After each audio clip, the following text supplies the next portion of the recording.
Welcome to Turtle Island Voices, originating in the Treaty 8 territory of British Columbia, created by Kelly Smith and hosted by Tansy Friendship Center Society. We asked 6 people to share their journey. We heard different voices, similar views, and saw experiences through a different lens. With us, we have Elaine, Alec from Okanagan Nation and the Shuswap Nation, and you're a member of the Penticton Indian Band. Elaine has been a political advisor, chief of staff for the BC Assembly of First Nations, community planner for her own First Nation, employee for the province of BC, and federal government and entrepreneur. Thank you. I'm joined with my husband, Ryan Day, today. He was a cookbee or a chief for the Bonaparte Indian Band for 2 terms. And I had just met him when he first became chief. And we were working together because I was invited into the community to work on their community health plan. And Ryan has many accomplishments in his life. I get emotional just talking about him, but he has been an elite athlete, trained for marathons, and has done really well in racing in his career. He attended university and studied economics and then moved into Indigenous governance. And he was mentored by Arthur Manuel, who mentions him in his book. And so he's been recognized in our province by leadership. He was also part of the First Nations Health Council, and he's been recognized in our leadership circles as an architect and as a brilliant thinker and problem solver and ideas person, and was held up really highly and highly regarded by many of our chiefs in our province. And when he decided to not run again for chief, there were many people who were really sad to see him step away from that leadership position.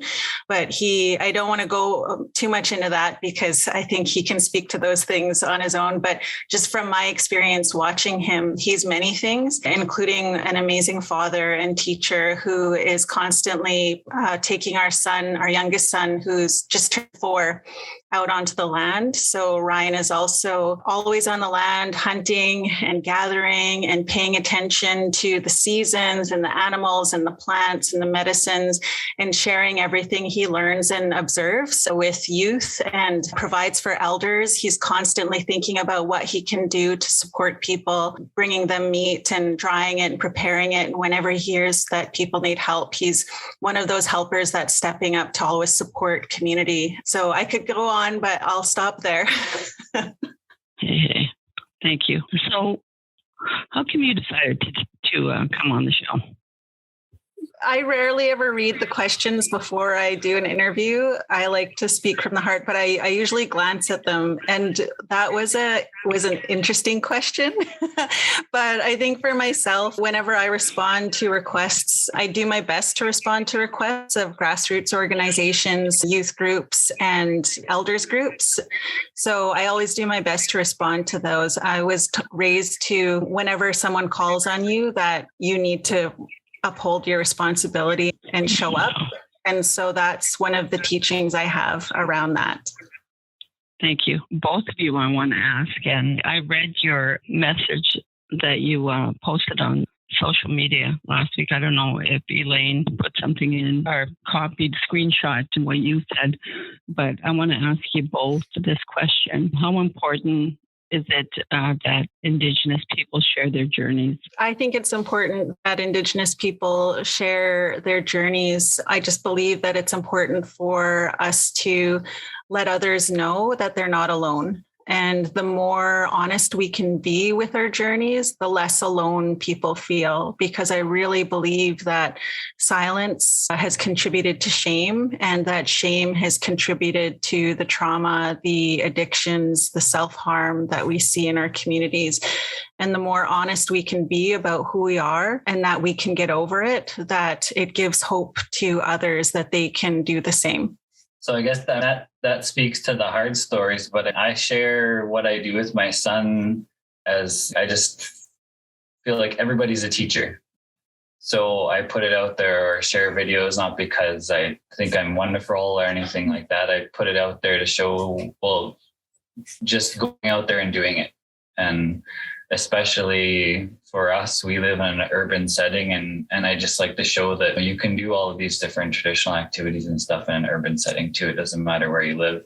You don't have to live on a reserve to strive to live a land-based lifestyle. So I just think it's just good to share, to show how things are done. I spend a great deal of time on YouTube watching other people do and learn and share things too. And I just contribute to that as well by just showing it can be done. And you don't have to have fancy tools or whatever. You just figure it out and bumble along. And I guess it's also, teaching humility too, that you make mistakes or you can always do things better. And I also put myself out there for that too, because I know that there are other people on my Facebook who have done things and have techniques or other things. And I'd encourage them to provide that feedback so that I can hone my skills or learn better ways of doing it and sharing.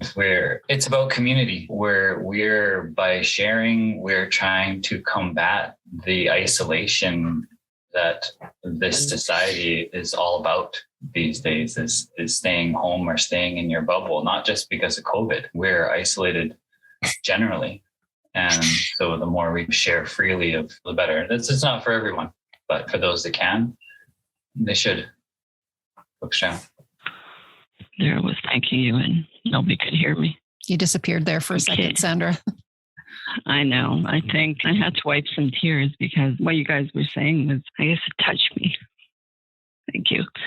So for both of you, and I think this kind of speaks to some of the work that we're doing with the podcast here and the message that we want to get out. Were you always proud to be Indigenous or Indian?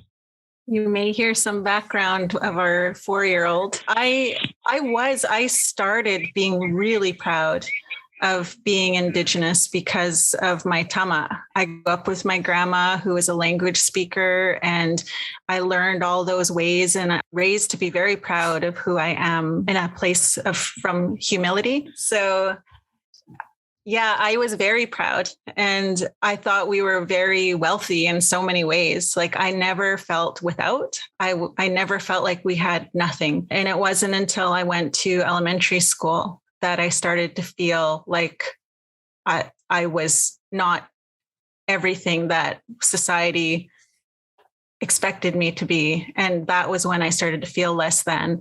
And the more that I was bullied as a child, the more I shrank and disliked myself and wished I wasn't Indian. I spent time in the bathtub taking baths and emptying the water and heating it up again, washing and washing, hoping that my skin would get white. And I went through that through my entire elementary school years. And then I reconnected with my culture. When my mom got sober, she reconnected me to powwows and ceremony. And then that reignited that faith and beauty and pride in myself, but then became very angry at the way I was treated. So when I got back to high school, I was not quiet and bullied anymore. I became angry and violent in my high school years. And then of course got tagged as a problem child because I was always fighting and talking back and skipping school and constantly being told that I'm not good enough or the way that I did things was wrong. I guess what was lacking in my introduction was that my mother's Secwepemc, my father's non-native, and they met at Norcam High School here in Kamloops. And my father was raised, he was the eldest in a big family, and his father was really abusive because he was raised as an orphan in Toronto in the early 1900s. And so as soon as my dad was old enough, they left Kamloops and went as far away from my grandfather as they could. And so I was raised in Kitimat on the coast, and I was raised white for the most part, but I can't really say that because we could do a whole podcast on my mother about how wonderful. Sure. And not to say my dad was a bad guy either, but he knew what he knew and he did the best he could. And we grew up, and he was a good dad. He like I say, he did the best he could with what he knew. The same as my grandfather. But anyways, I didn't grow up with an Indigenous identity whatsoever in Kitimat. And because I was from somewhere else and my skin was pale, and in Kitimat, the village is about 12 kilometers from town.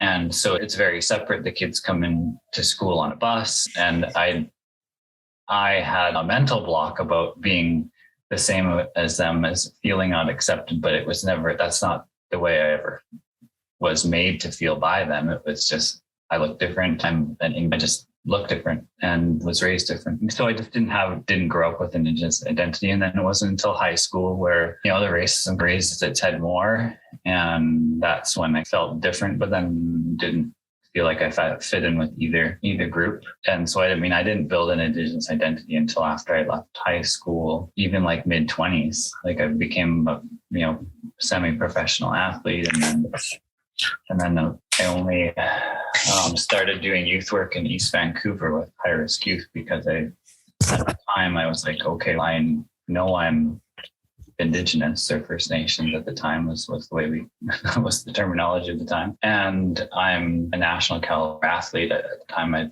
just come back from world championships in the half marathon. Okay, I'm healthy. I'm a role model. And I have this, I know I'm Indigenous, so I'm going to be of service. And so I started being a volunteer mentor in East Vancouver, and then started doing youth work. And that's how I went to my first sweat lodge and started talking to elders a bit.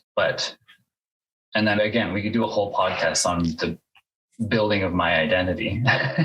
But to get to the point of pride, it wasn't until many years later when I moved back to my homelands and I started, learning my language, being of service and spending time with my elders and spending time on the land of my ancestors and building an authentic identity, that I felt the actual pride. Before that, it was more like there's that kind of academic knowing of what it is being First Nations or Indigenous, which is almost rooted in the identity with oppression. And so it's not really something you can be proud in, that I'm proud that I'm oppressed or discriminated against. So that authentic pride didn't come until I went and searched out and done my roots and discovered that authentic identity. Mm-hmm. And then through that process, I was elected chief, and which completely solidified it. And when that happens, when your elders choose you to be the leader of your community, I never felt self-conscious about my identity ever again, because what's stronger than that? And you're by your respected elders who have their bloodlines that have gone into the land for thousands and thousands of years. So I'll stop there. Coach Dan. Kitimat is beautiful. I can identify with you working with high-risk youth, especially in the East End in Vancouver. It must have been difficult, but you had the skills. You've gained some knowledge and insight to be the leader that you are today. The things with growing up in Kitimat, yes, it is an absolutely beautiful place. And I've always been, like, if my parents were here today, they would attest that I've always had a deep appreciation for the natural world my entire life. So that was something that I had already, but also my parents ingrained in me that I could do anything that I set my mind to, period. That was ingrained into my brother and sister and I. And so there's just I grew up with that trust in self that it's just a matter of working hard. And that's any barrier can be overcome. And I didn't have a lot of barriers either. but it's having that foundation allowed me that when I did my master's in Indigenous governance, and it said, if you truly want to go, so to back up a little bit, when I was doing youth work, I burnt out 3 times within a year and a half. And it was that I realized that level of emotional work was not something that was for me. I was not capable of doing that. And so what I learned was I needed to go further upstream, one, for my identity, but also that we learned in our Indigenous governance program that if you want to get the core root, the east side is way downstream. There's work that needs to be done there. But if you want to stop the flow of folks that wind up there, we need to go further upstream. And so where my identity needed to be forged was also where we learned that the furthest upstream you can go. If you truly want to get to the heart of, I don't want to call it the problem, but the plight of our people, is to be on your homelands, learning from your elders, learning your language, ceremony, spending time on the land, being of service, and that. So by learning that in my Indigenous governance program and knowing that I could do anything, I just picked up and left and went, not knowing anybody in my home community. I'd met one distant cousin, and that's all. A lot of people would say that took a lot of courage, but I just take courage out of the equation because it's like, this is what I have to do, so I'm going to go do it and I'll find a way. And I even got to, when I did move, I got to Lytton and I phoned the person I was hoping to be a landlord, and they didn't even remember talking to me. And I'm in Lytton in a moving truck with all my stuff. And they're like, oh yeah, I can meet you tomorrow. We'll figure something out. And that was it. So Ryan, the furthest upstream you can get is starting with yourself, is what you're saying? Absolutely. Yeah.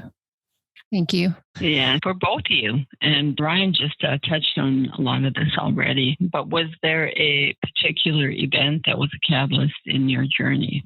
I think for me, whenever I'm asked that question, there's those pivotal moments. I'm often asked, what are those pivotal moments in your life? Or what was that moment? And I've had so much more than just one. Like I think I've lived about 12 different lives, and every pivotal moment shifts me a little bit closer to who I was meant to be.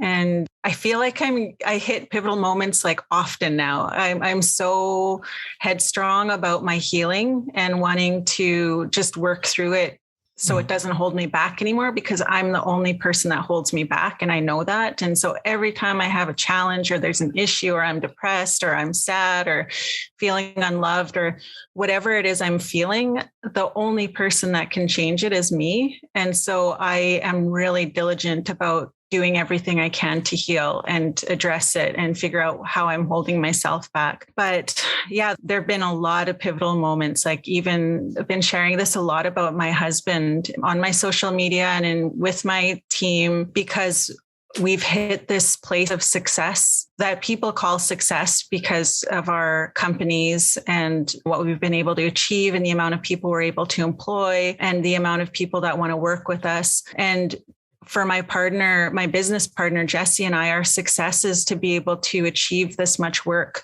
this much security, and be able to be with our families. And so I think one of those pivotal moments in my life was like really accepting love from somebody that it was painful for me. I talk about it like falling in love for me was not nice. It wasn't beautiful. It wasn't this like fairy tale thing where they talk about, oh, I'm so in love, and they just fall into it and it's a beautiful story. For me, falling in love was extremely painful and challenging. And that was when I knew that was a pivotal moment for me to believe that I was worthy of love and worthy of a good partner and worthy of something beautiful. Because until that moment when I was pushed to accept that love, I could either accept it and believe it, or I could push it away because I didn't. And so I decided to push myself to believe it, that I was worthy of that. And the moment you really start believing that you're worthy of love and deserving of happiness, everything in your life changes. Everything, the way you treat yourself, the way you do things, you don't make excuses, you don't hold yourself back. The moment you really learn to start loving yourself in that way. So that was like a huge moment in my life when I was able to do that. On the other side of that.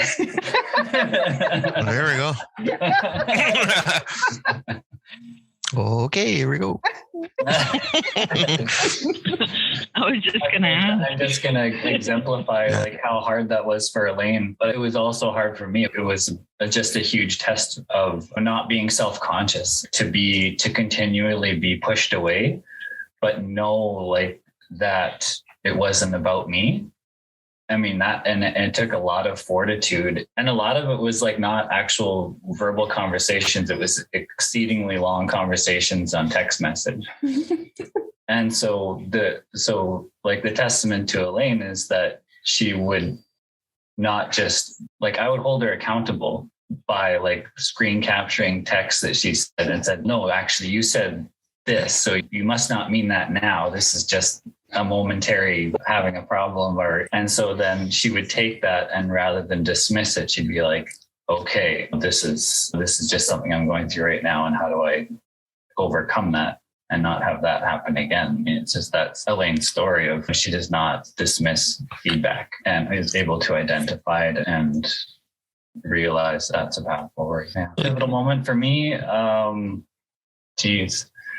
one of the biggest ones was, I guess, my transition from being an individualist to being a person of service. And that was because I was a competitive athlete. Competitive athletes are absolutely self-absorbed because everything in your life is about this single goal that is about you in an individual sport in particular. And so that's why I had that crisis after I went to World Championships. I was like, okay, I'm just doing this for me. I'm not, because I was raised, if you're strong, you help others. And I just got into a point where I didn't feel as though I was helping others, even though I was this strong role model. I just hadn't recognized it at the time. But anyways, after I had done that youth work and realized that wasn't for me, some youth came from South Dakota, and I just happened to meet them at an event at the beginning of this journey they were doing, where they were running from Vancouver to Anchorage, Alaska, as part of their prayer run for world peace, which was a series of runs they did in each of the 4 directions. And they were doing north that year. Yep. And they were, having been known northern BC, and they'd never run here before. I realized that, and seeing, how many runners they had, it seemed to me at the time they were way over their heads. And also I was burning out, and I was like, okay, I'm going to put in my 2 weeks notice at work. And then by then they'll be up in the north. So I'll fly home to my mom in Kitimat. I'll join them and run with them for the rest of the way, which worked out because they were really quite broken down by that point. And at the time I was running well over 100 miles a week in training. So I was able to put in a lot of miles and help out. But at any rate, during that run, it was obviously a ceremonial run, and we did ceremony every morning and night, and did that. And that changed running from me to becoming a much more spiritually oriented activity, and became something where on any of my long runs after that, I would pray that the pain I was about to inflict upon myself, or the not pain, a bit of suffering in these long runs and the footsteps that I would take, would in some way be lessening that for someone who couldn't help themselves. And through that is also the time where I was still going through this kind of identity of crisis of, what am I going to do with my life in your mid-20s? And just started, now that I learned about praying on a regular basis, that's what I did. And so every day I just started praying for guidance, not for anything in particular, just for guidance, and keeping an eye open for the signs. And that's what I did for years. And so I just was presented with decisions and was guided to make the right ones. And I can say that obviously that worked because of where I am today, and the people I've been able to meet, and the things I've been able to do and see and be a part of. So I'm not sure if it was like a particular day, but it was that kind of acceptance that you can call it surrender, or just connecting with your spiritual self and the world around you. That was a pivotal moment. Yeah. Stretch of time. That sense of humility that you have there is nice to see, and the respect for your wife or partner. And, the communication, you both have individual journeys, but coming together and communicating that, that's a journey in itself. That's the relationship in itself. And that's that journey together is to see how you've worked that in your own lives. And then what would you say to encourage others to find that? How do you find that? That relationship. Anyone who's good? I don't even know where we could begin. We just, in terms of relationship and relationship experience, we just come from 2 different planets, and we're both thinkers and processors, which is helpful because if one of us was more fire and emotional when things happened, it perhaps would not work as well as it would. But we're processors and thinkers, and despite what our kids may think, very patient. And sometimes we just let things know that, speak for myself, that eventually I will just get used to things. I know that in time it just takes me time to surrender. to some things. And I think Elaine knows that too. So I don't know. I think it's like we're old in that way, like an old married couple from the start, and that we just, some things aren't worth it.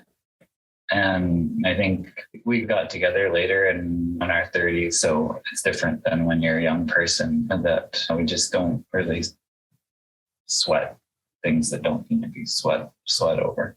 I don't know. How do you find like advice for young people or new people in relationships? Oh, I don't know. I think that's one of those questions that may take a whole other podcast. We might have to have you guys back for that one. So I'd like to take a shot at asking one of the questions here. Often our lives are filled with all these painful lessons. Can either of you look back over the years and maybe just have a laugh or be able to pull out the value in any particular event in the past, or something that makes for a very good educational tool? I was raised in that way. Like I was raised that, like, with those teachings from a ceremony and from my elders, that you're exactly where you're supposed to be. Even if you don't agree with it, you're exactly where you're supposed to be. And all of the things that you go through in life are what you have to go through to live your purpose. And when I was younger, I hated that because I didn't believe it. I didn't believe that I would have picked a path of pain. I didn't believe I would have picked the life that I had picked. But underneath that were all these teachings to just how strong we were, like just how strong our stories were and how strong we were as Indian people, as Syilx people, as Scale people. Like I just had that like deeply rooted into me from the moment I was born, just to be strong in that. And everything, like when I think about it, like everything that I've experienced, I was gifted the ability to be a storyteller. I was gifted with those teachings to listen really hard and to share those experiences. And so I think about all the hard things I've been exposed to, the health problems I've gone through with chronic disease, the alcoholism I've experienced, the abuse, the teen pregnancy, the mental health issues, the attempted suicide and self-harm, like all of these things that I've gone through. I can look at them as gifts because I've been able to share everything about that pain and know what it feels like and share the experience and how I got through it because I was gifted to be a storyteller. And so all of those experiences were gifts, even though they were hard, because those gifts and experiences were going to be something I could use to help people. What are some of the tools that you use in your recovery and for healing and maintaining your sobriety? I think there's so much. And I think the number one thing I believe above everything is rigorous honesty. Yep. Like it has to be honesty about my life, honesty about how I contribute to my life and what I'm responsible for, and honest about the things that most people are afraid or ashamed of. We hide it and we don't want anybody to know. And so we just bury ourselves trying to hide the things that we've done or experienced. And I think like with sobriety, what I learned, I use ceremony for sobriety. I use sharing for sobriety. I use coaches and sponsors and meetings and therapists and going to the land, like all of the different things. I use all of it. Not one thing is better than the other. I use it all, anything I can. I'm just like, whatever I can access, I will use or try for my healing. But that was that as long as we are capable of being honest, we have the ability to be sober. And so that's what I practice the most in my life. It's nice to have a supportive husband too as well. Yeah. Nice. Good job. How do you support cultural awareness besides chilling with us? I just share whatever comes to me. Like how I support it is I just share what comes to me. That I was mentored really early to always share whatever comes to your mind. Like, you have a responsibility to share whatever comes to your mind, and that you have to, it's for the good of your family and community and the land to speak up and use your voice, because you are gifted voice, and that voice supports the things that can't speak either. So the land and the animals. And so we have a responsibility because we have the ability to speak. And that's how I support that cultural awareness, that trusting whatever comes out is a part of that teaching. And when I share about ceremony, that's a lot about what ceremony is. My family was really clear that ceremony doesn't need to be fancy. Ceremony doesn't have to be a big deal or have to be for show. Ceremony is your instinct that comes to you. The thing is the instinct that comes to you to take care of yourself. And so you were born with that. You were born knowing how to take care of yourself, your gut, your spirit, your timus, your belly button. Those things guide you to tell you how to take care of yourself. That's ceremony, and believing in yourself. And a lot of the way I support that cultural awareness for people, even those who've been disconnected from family and nation and land, is that you were born with that. It doesn't matter where you were born or how you were born with that. But the way the world is today, we're taught to question everything about us. We get in trouble if we say the wrong thing, and then we're punished or embarrassed or shamed. And so we stay quiet. And one of the ways I help support cultural awareness is sharing that deep down, our teachings came from a place of love to help people.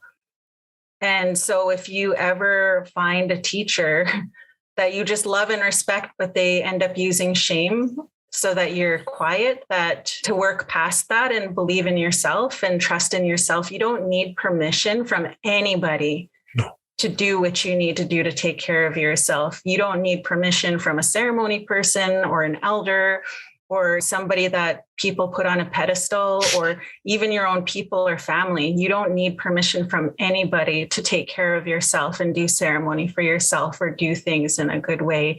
And I think that's one of the biggest things I like to talk about as far as that goes, is that nobody, doesn't matter who they are, has the right to tell you that what you do for yourself is wrong. Do you want to add anything, Ryan? What do you do to support the cultural awareness? Not a lot in person these days, or the last while. Like, most of it is on Facebook or Instagram, where I just post or record not everything that we do, Tez and I and other folks, but whatever we do, or cooking or whatever else. Or, if I learn, like this year was the second year I learned how to render deer tallow. It's the first year that I'm going to be cooking deer tripe. Like, I always share, this is the first time I'm doing this and this I'm trying. Do you have any, tips or tricks? So I'm always showing that I'm just doing things new, and always share this. This is all I know. But awareness, again, I'm just learning by doing and showing. I'm not out there forcing people to do things. I guess I'm planning on, it's the way I also explain why I do things the way I do. So for instance, I'm slowly fundraising to buy a 4x4 van, like 15 passenger van, to take folks out. Hey listeners, this is your host, Kelly Smith. If you're interested in joining an advisory committee that provides constructive criticism, feedback, and ideas for the content of Turtle Island Voices, we'd love to hear from you. Visit us at turtleislandvoices.ca/advise to learn more. In the high country, who normally wouldn't be able to because they have a car, or they don't have the bush skills yet, or to feel safe to do that, or whatever else. But what I explained in the process of doing it was that I was not interested in getting donations from GoFundMe or something where someone can give me money without telling me their name and having a connection with me and the project and what we're trying to do. And the reason for that is because I'm not interested in having people who, like I said, I'm not interested in justice credits, and that I don't want people to continue harming ours or other Indigenous people or other poor people and then feeling better because they gave me some money for this land-based activity. that's something, it's a weird kind of spiritual connection that I'm just not interested in having. And so I explain this to folks that, this to me, even though I haven't been taught that, because who teaches that as an example of Indigenous knowledge or whatever else, but because I think about and try to think and live in a relational way and be conscious of that. That's what I was saying. This is just a way to apply those things into daily life. So in that way, my explaining why is because I'm trying to translate that you can live a principled Indigenous lifestyle in town and in everything that you do, so that you can continually infuse strength into your spirit, rather than doing these little things that kind of chip away at your spirit that are wrong, but that you're, maybe not quite fully being able to articulate in your own mind why it doesn't feel right. So that's a different way of doing it. And a lot of it I learned from Elaine, but for myself. And that's what I mean about, I didn't grow up Indigenous, but it seemed like I had this kind of way of looking at the world was taught to me. And that when I met Elaine and she explains these things that she was taught directly, that firsthand knowledge, it confirms the way that I thought. And so I have that confidence in explaining the way I do things, because it's that belief, but also because I get it confirmed by feedback from folks who I know have learned it from, I don't want to say authorities, but you know what I mean? It's yeah. Okay. Thank you, Ryan. I just want to touch back on, you had said that when people make a donation, you want them to have that connection to you, not just feel better about themselves for making a donation. I think that holds people, it makes them accountable, right? If they have to have that connection with you and they understand that human story behind why you're trying to raise funds for the van, holds them accountable. So I appreciate that. It's not just that though. It's that some folks need to be led to. What I mean by that is to force them to receive a gift that by remaining connected, you're going to wind up actually feeling much better than you would with a blind donation, by seeing these things and learning these things and learning to connect, which I mentioned earlier, like in an increasingly disconnected Western society, folks are growing up not even knowing what connection is. Yeah.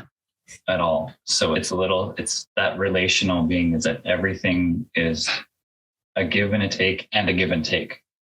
That's really intuitive of you, Ryan. Thank you for sharing that with us. So I think we've touched on some of this because you both have, in telling your story, you clearly have the leadership qualities for people that share the Indigenous worldview.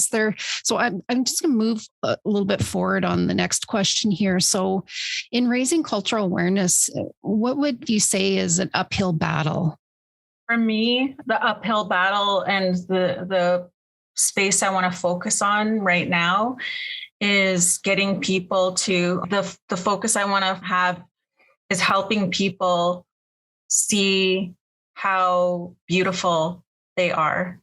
I think that's the uphill battle, because we can provide as much money and support and programs and all of those things, the best of everything for our people, and put it right in front of them. But if they don't see the beauty in themselves and if they don't love themselves, they're not going to take those things that are good for them, because they don't believe that they're worthy of it. And it's not just for our people either. It's for everybody. It's for this whole world filled with people who think we're not good enough or smart enough. And so we're only contributing 20% of who we are to the world. And when we look at our stories and how we contribute, there was a responsibility of us to know who we were and be confident in who we were, so that we could contribute from 100% of who we are. And if all human beings are contributing from that 100% of who we really are and what our gifts are, what we could accomplish. But because of the way the world is and the way systems are set up and the way jobs are done and programs are created and the way that the world is and the trauma, we're constantly holding ourselves back and doubting ourselves and just not actively participating because we don't have that belief in ourselves. We don't see the beauty in ourselves. We don't see the light in ourselves, and we don't trust ourselves. So that's the big battle I feel in the work that I've been doing with planning, the planning work that I do with communities and with governments. And you, Ryan? What do you see as an uphill battle in cultural awareness? I agree 100%. I guess a slight, maybe to add to it, it's like a chicken and egg thing, is that folks don't feel the self-worth or which is a root of motivation to practice our cultural beliefs, or have other barriers to it. And so they are not accessing the thing that's going to give them the self-belief. And so where does that start? So then you trace it back to kids, and what is that? Because kids come from that innately. Mm-hmm. So where is that stopping? But we can't look at the problem that way. We have to look at the problem at every age. And that's one of the reasons why access is important. One of the reasons why I thought about providing access to, because sometimes it's something as simple as that, as being, if you haven't spent time in the high country, you don't know. And so to be able to go up there and have the wind blow through you, that can be the difference. For another thing is, that's why it's so important to continue doing ceremony and things too, and sharing, is because sometimes all it takes is someone experiencing what I would call the mystical, like experiencing something that isn't explicable by the way you understand science and your daily life experience. Sometimes that's enough for someone to realize that, oh, I am special. I am a part of a culture that has not just a history that is understood by Western science or whatever, but that my people used to have what we would consider today superpowers, in the way that they were able to be connected with and influence and be influenced by the natural world. And it's that which becomes increasingly harder because of the devastation of our land. But it's those, how do we find, because of this chicken and egg problem, how do we find that kind of nudge over the edge? Elaine does that work all the time, and then that circle work, because it's not just the land can give you those epiphanies. We're back to hearing other people's stories. And those kind of, I don't know what they're called, but like an epiphany, or like an awakening. Yeah. So it kind of leads me to the next question then. So what do you say to the Indigenous person that doesn't have interest in learning about their own culture? They've been in the 60s scoop, or they've just been misplaced. Or do you say anything? For the person who has no interest? Yeah, for the person that has no interest in learning about their own culture. My son, my oldest son, is going to be 27 in June. And he grew up with me when I was like a raging alcoholic. I think he was like 12 or 13 when I finally got sober. But he grew up with a lot of his time was spent with his grandparents, his dad's parents, and he wasn't exposed to a lot of who we were. And the stuff that he was exposed to, he wasn't proud of. And so my son really rebelled against being Indigenous. And all of his friends, he didn't hang out with anybody from the community. He didn't hang out with any other Indigenous kids at school. He dressed as differently as everybody else in our community could dress, and did his hair different, and just completely trying to disconnect, and never wanted to go to community events with me. And I didn't want to push it on him, but I believe my mom always told me that I just believed that the more I exposed you to it, that it would be sinking in without you knowing.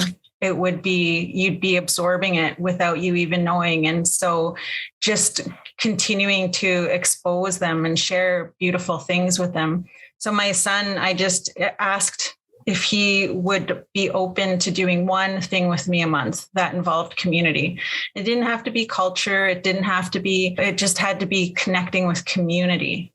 It didn't have to be anything specific to culture. And that's the thing, I think, when I'm seeing the work that's happening in our communities around nation rebuilding. And we've got families in our communities who don't think they grew up with the culture or the language, or people think like, I grew up away from that, so I don't know. You're born with this knowing of how to be. You're born with this different view of the world. You feel like you're different. It's because you are, and there's nothing wrong with that. And that's one of the things, like I made a comment about it before. I don't think there was even a word in our language that was like for different, as in, oh, you're different. That's a bad thing. Because in our teachings, it's all about everybody is different. Everybody is gifted in a different way. And some of us don't think the same, but they're still important. And we need to include those voices. It wasn't about culture or tradition, or they weren't labeled.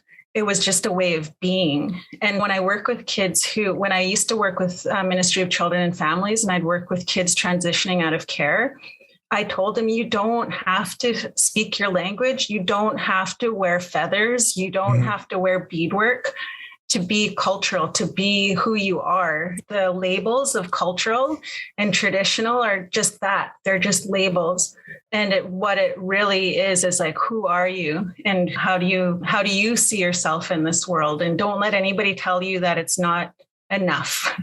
You're not Indian enough because then we're shaming, oh, you don't want to learn your culture in this way. If you don't do it, then you're not Indian enough.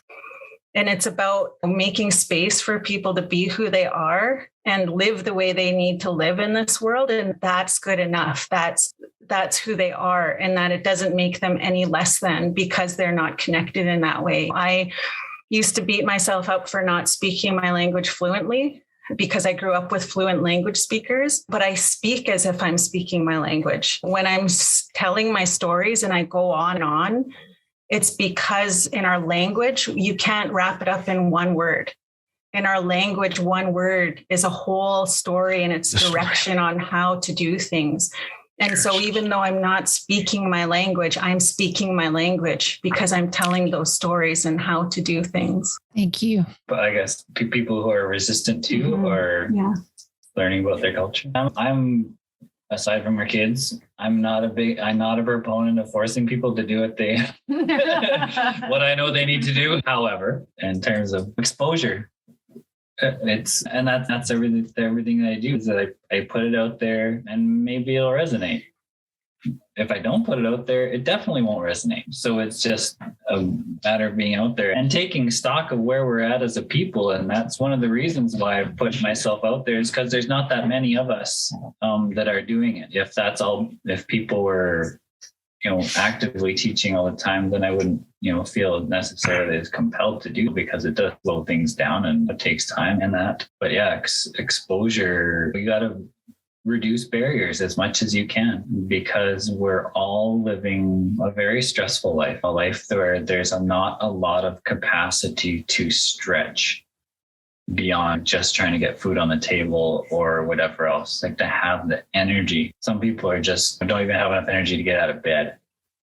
So how do I have enough energy to muster up asking somebody who I don't know, can you teach me about culture? And how many times that is not received well, or you're not. So it's reducing those barriers as much as you can. And even within my own family. So like in my family, my grandmother went to residential school, and she had no interest in our culture whatsoever, she of course brought my mom and her sisters and brother to relatives in Kamloops and stuff, but she had no use for the culture and didn't understand it and didn't understand why anybody would, which I'm not going to project, what she didn't tell me explicitly that it was. So I'm not going to say what she thought or why. But anyways, my aunt, who now is still alive, and we have her over at the house, she doesn't generally like country foods, but we expose her to it.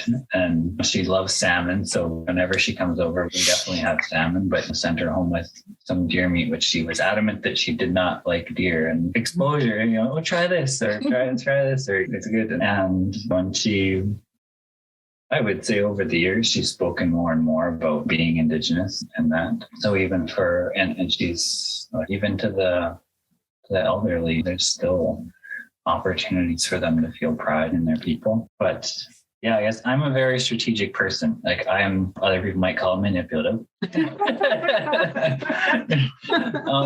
But I have these beliefs. And so we did this, we didn't do it this year, but for a few years, a community member of mine, we started out giving away canned goods in the downtown east side of country foods, land-based foods, and the second week of January, because a lot of the donating and giving was exhausted through the Christmas, and there's an extra week between check days. So we would do this feast on the downtown east side. And part of that belief or understanding is that blood connection to our lands through the generations, and that just, even if somebody doesn't believe or isn't exposed or is generations away from their land, that when they eat that meat from that land and the medicine that animal's eaten, that is reconnecting. And maybe in a generation or two, they'll be back, their descendants will be back to their land, or maybe in their lifetime. Mm-hmm. So it's just so multifaceted. Like, you just have to make exposure every way possible, which, even in the smallest things that maybe you think, some folks may think it's a total, waste of time or whatever, but it's that blood memory or DNA memory that can spark that hope or that feeling of, we heard the stories when we went and did that. Other people from Saskatchewan or wherever else who they'd eat that stew meat or whatever, and they'd remember that taste from when they were a child at their grandmother's house or something, and that can be the difference. So it's just, I guess, say exposure in many different ways. It doesn't have to be in words or pictures or song or whatever else. It can be any of the senses. The spirits come through all of them. Okay, what does cultural and historical awareness look like in 5 years from now? I guess in the perfect world. I have mine that I'm working towards. And it's so, I don't know, it's a lot. Sometimes I don't know if I should share some of my belief systems because they're so put into me. I just believe it. Like, it's that thing. And sometimes it's hard for people I'll just share it anyway. One of the prophecies that I was brought up with in ceremony is the belief, and not even ceremony, but in my mom's people, the Seal people from the Okanagan Nation, we have the story of the siblings from the different races and the creator sending them into the four directions, and that they were brothers and that they would eventually come back together again. And one of the ceremonies that I went to, we worked with a lot of people who told prophecy, who were only starting to tell it again when I was in 10, 11, 12 years old. I'm 44 now. So 30 years ago, they were just starting to share prophecies publicly, like openly again. But they talked about that, the four siblings coming back together, and that we were supposed to share our gifts with each other and teach each other and learn from each other so that we could live in harmony with the earth, with the planet, with the land. And if we chose to not listen to each other, that there would be war, that there would be 100 years of darkness and war. And then one of the last wars, the shakings of the earth there would be two sides. There would be the people who were set to exploit the land. And then there would be the people there to protect the land. And that at that time, it wasn't going to matter what color we were. And it would be to protect the water, and that no human being, rich or poor, can live without water. And so that would be our last war. And so it was up to us to listen to each other. And so I really believe that. And I've gone through the anger and hate where I was like, when raised to keep our bloodline strong and remember who we are as Indigenous peoples, but understanding who I was as an Indigenous person, but also believing that we're siblings, that we're relatives, that we're all relatives, and that we need to learn from each other. We need to teach each other everything we know.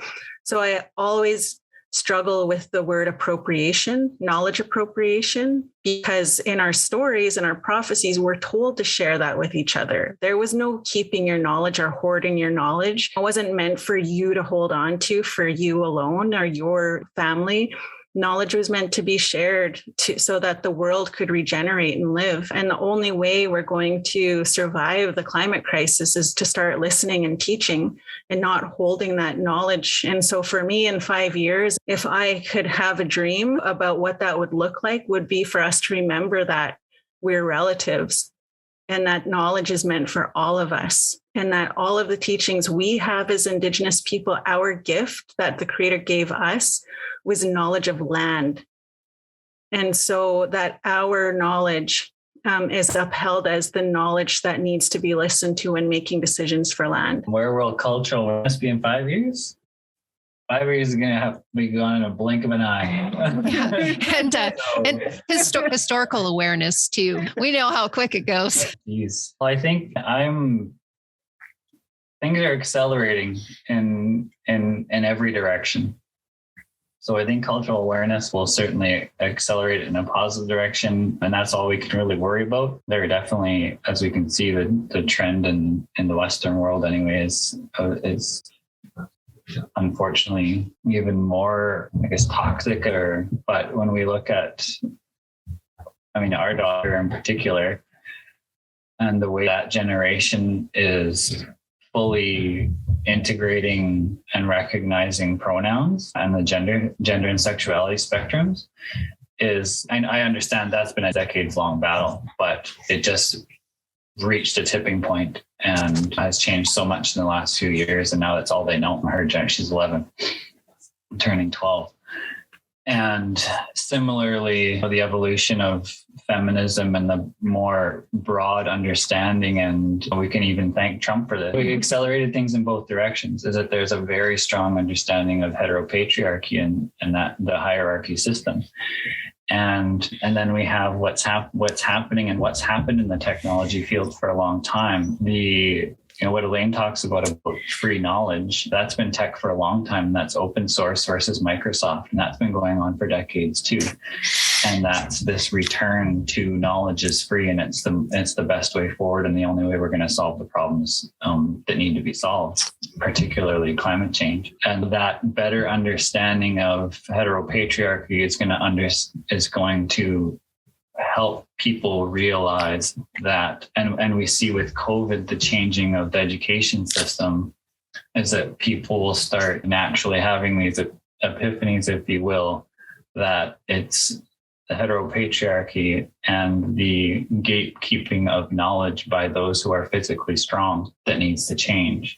And when we see that for what it is that it's physical power trying to control intellectual power, that when that breaks down, that will be like a floodgate. Yes, things could change very rapidly in 5 years.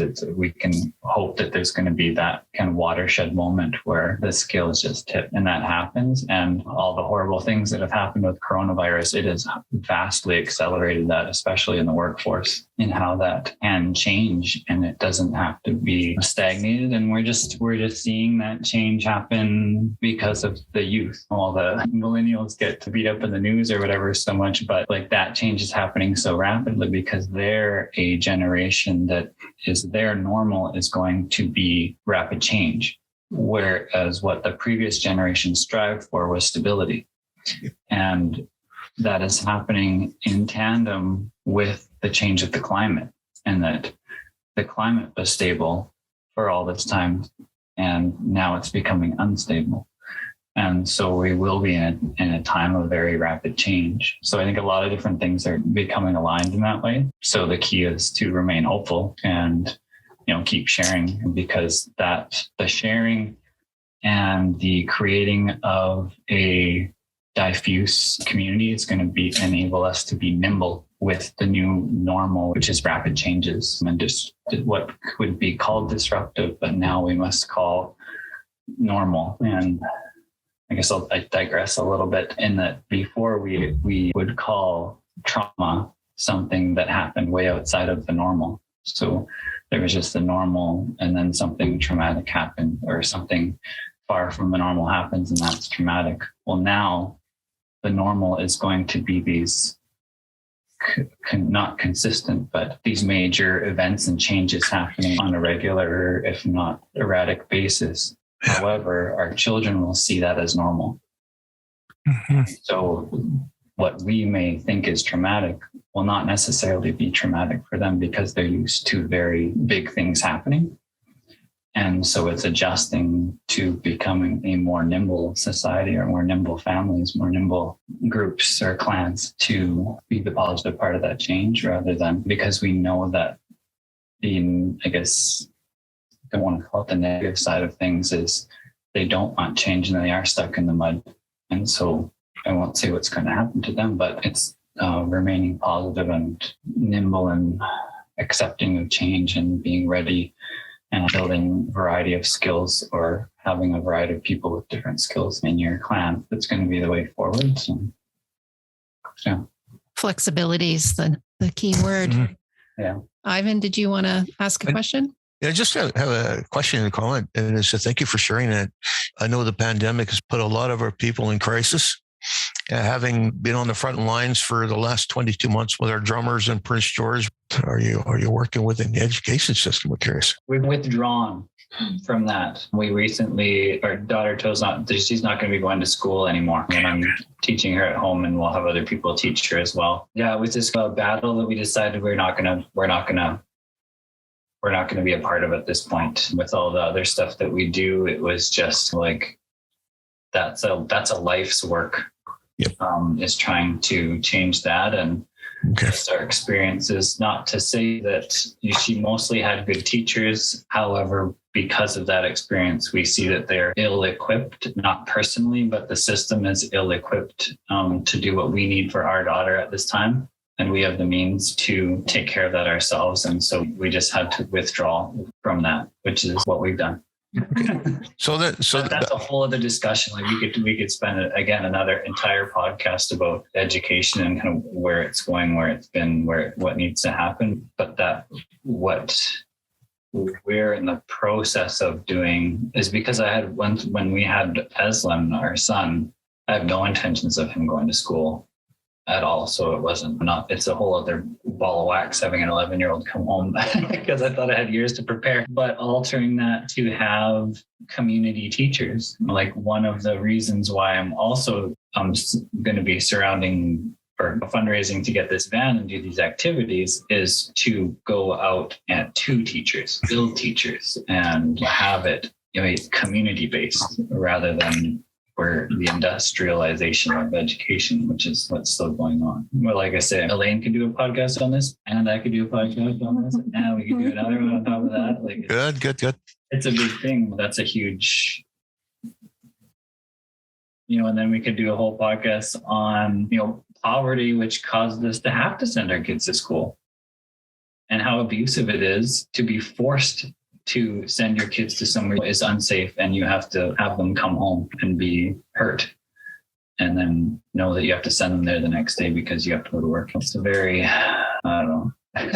It's a topic we'll scribble it down as one of the million topics that come up just in this podcast interview alone. You guys, what's something everyone is thinking and nobody is saying about truth and reconciliation? I don't know if everybody's thinking of it, but what I like to say is, I'm trying to quote myself here, that Elaine quotes me better than I do. What I tell a lot of people is that, I did a whole lecture on this, and I called it We're Surrounded. Settler healing as an upper bound of an Indigenous self-determination. And what I meant by that was that here in BC, we're 3 to 5% of the population. 95% of the population is around us, and they are unwell and do not know that they and their families have intergenerational trauma that has not been dealt with. And until they do that, we can only do so much as Indigenous people. And second to that is that our experience, the Truth and Reconciliation Commission, our experience is the lesson and is the entryway to those discussions.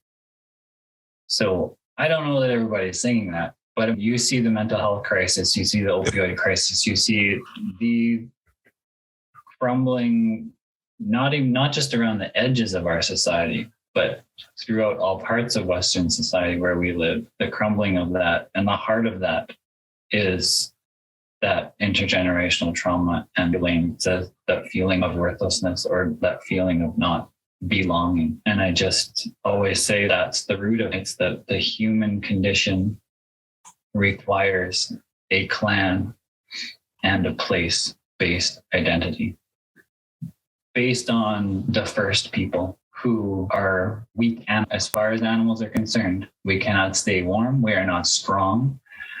And so in order to feel safe and secure, we needed to be in a group to protect each other and work with one another.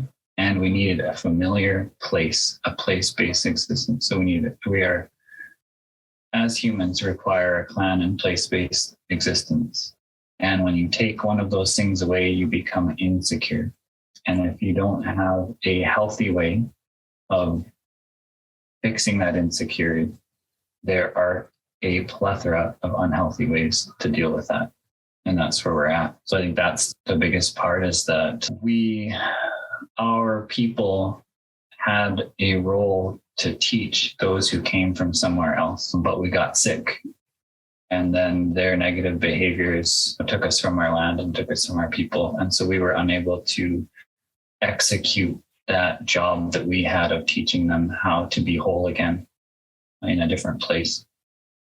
And so we're back there to learn that lesson and teach that lesson again. And that's why I feel like some of this, the residential school work is, it's like, it's going to keep coming up until the people who need to learn the lesson. So I hope that's what people are thinking of. I don't know. I'm sure somebody out there is.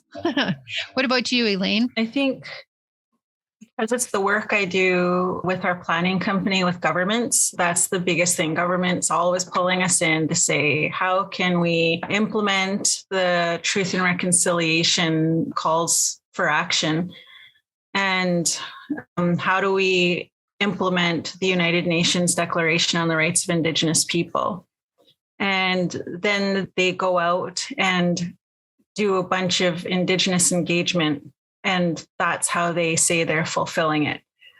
And people within government and people working really hard with government, taking these steps to engage, every time I'm on a call with them, with government, I say exactly that. And then I say, this work we're doing is BS. This work that we're doing with you right now is not truth and reconciliation, and is not upholding the United Nations Declaration on the Rights of Indigenous People. We say it to make ourselves feel better so that we do the work, but that's not what we're doing. And it sucks. And I hate to be the one to say it out loud. It's what many of us are thinking, but it's heartbreaking to realize we've spent so much time on this path and realize it's not contributing to that. Reconciliation is about being uncomfortable and about doing things differently.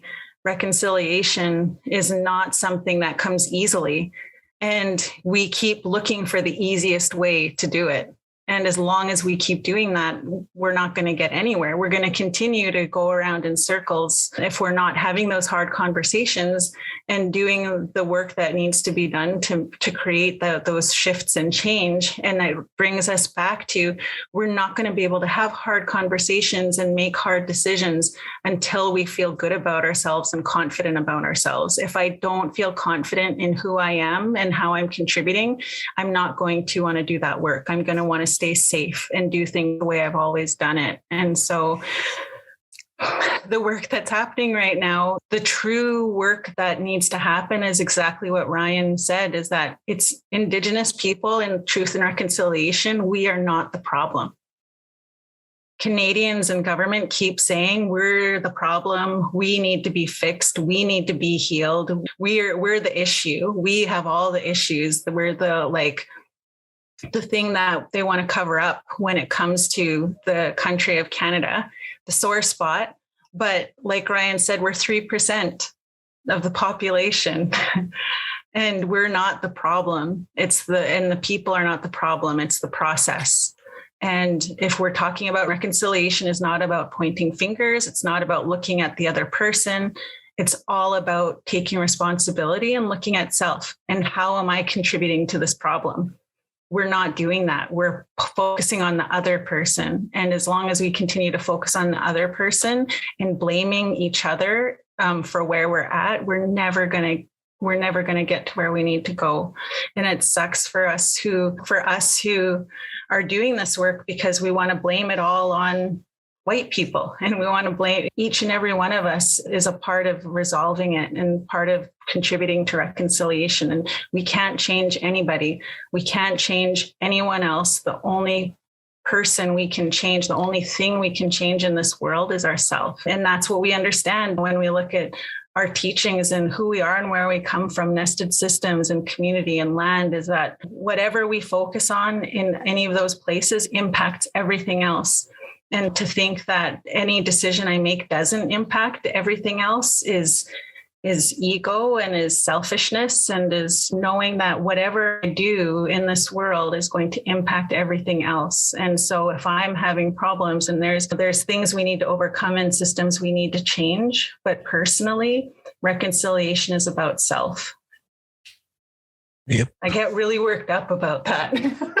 It starts with you inside. Thank you. Yeah. Thank you for your honesty. Sandra? Alrighty. So for our listeners, can you share a parting message? One thing we learned, I think it was in a program of choices, that's a really important tool, I think, for people, is to just be able to tell themselves and say in the mirror and tell themselves that I am enough, I do enough, I'm good enough, and start there. And if you can convince yourself of that and look yourself in the eyes each day in the mirror and say that, if you do it long enough, you'll start believing it. And it's something anybody with a mirror can strive to do. And it's very hard. Thanks, guys. I thank you very much for sharing your story and your journey. And Elaine, thank you so much for sharing your insight and your wisdom and your journey of overcoming. And continue to share that knowledge with your children and with those around you. And it's that one day at a time, we're all going to get through this together. There's unity in family, unity in community, and all my relations. So thank you so much for sharing. Ivan just said exactly what I was going to say. And I just want to say to you, too, that just watching you through this whole process, and I'm glad we're doing it on Zoom, because I have to say you two really complement each other. And it's a beautiful thing to watch. And I thank you for joining us on our launch. And I hope to someday run into you folks. Yeah, thank you. I'm coming for a piece of salmon there. I think that's a wrap, Elaine and Ryan. You guys, thank you so much. This has been quite the experience for Ivan and Sandra and myself. None of us are experienced podcasters, and we come from different backgrounds. And so it takes courage to come on here with us for our launch. So thank you very much. We'll see you soon. Thank you. Yeah, see you guys. Take care. Bye. Bye.